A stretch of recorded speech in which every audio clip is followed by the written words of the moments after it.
Okay, so I've moved on a few slides, mainly because your homework is to look at the purchases cycle. However, what I really can't stress with this exam is, I know you don't like writing, however, these are nice things to write about. So when you are being asked about something, so for example here, we're looking at the sales cycle, so the sales process. You're trying to establish that basic things don't go wrong. So, for example here, the first one says, goods are only supplied to customers who pay promptly and in full.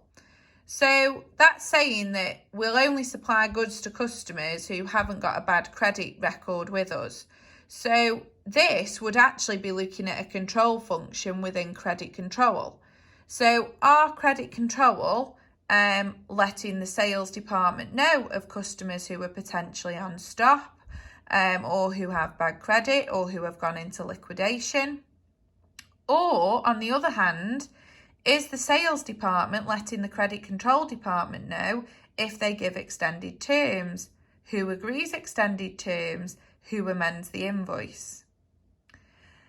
Only valid sales are recorded. So what is a valid sale? Now, for me, I would be thinking about our revenue criteria that we know about from financial statements.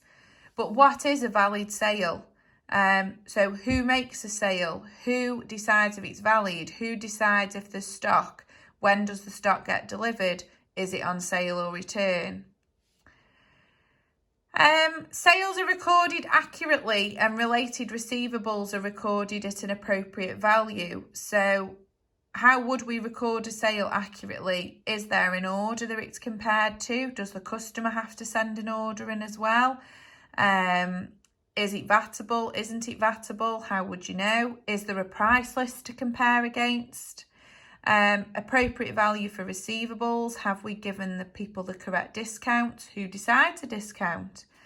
And do they get charged late payment interest, for example? So you're taking a process and stripping it right down. Now, what I want to look at here, if we go back to payroll. So, for example, only genuine employees are paid. So, do you not think this needs to be a segregation of duties kind of outlook? So, who puts the employees on the system? So, that could be one thing to consider. How do we check these? Do we do a regular review? Do we have ID for people? Does somebody different do the payment run to the person that does the pay slips? Employees are only paid for the work done. So how do we know about that? Do they do timesheets? Are these authorised? Is there any sort of physical controls put in place? So I could go on all night, as you can imagine, with these. But what I'm just trying to get you to see is you need to almost think of the obvious to answer these. So what controls could be put in place to minimise the risk from using a cheque for a payment? So let's have a think what controls could be put in place. So what about that cheques have to be signed by two people? So double signatory. That would be a good control. Two people have got to authorise it.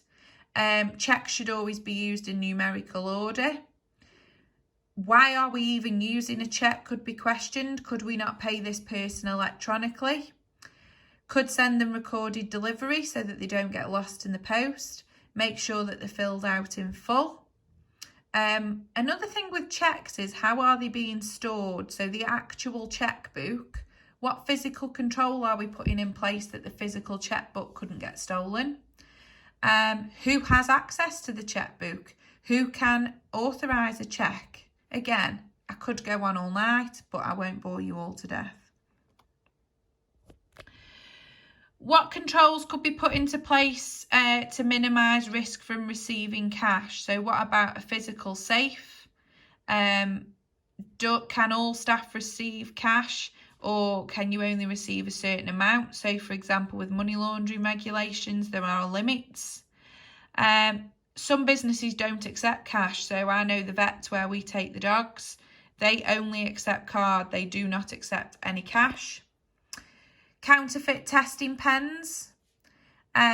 Keeping a cash book, making sure somebody different reconciles the till to make sure no cash has been pinched. Regularly emptying the cash during the day. Somebody different balancing the till to doing the bank book. Things like that. Things that are going to make there less chance that somebody could fraud the company or an error could happen. Okay, so your homework task is to break down the purchases system, and I want you to really think about that, and I want you to break it down as much as possible. But I also want you to think about, well, what is the effect of a weakness within a system? And if we have a weakness, you could find that there is an effect on the assets, so think about cash. It could be your debtors or your receivables, whatever you want to call them. There could be theft or fraud. It could damage morale, because if somebody got accused of doing something, that could damage their morale. Or if they felt they work somewhere that nobody cares, again, that could damage morale. Also, the reputation of the business. So if you're an accountant that, let's say, for example, regularly has queries with payments, etc., does that give you much confidence as a client that they are organised? So just have a think about what effects could happen. Over and out, folks.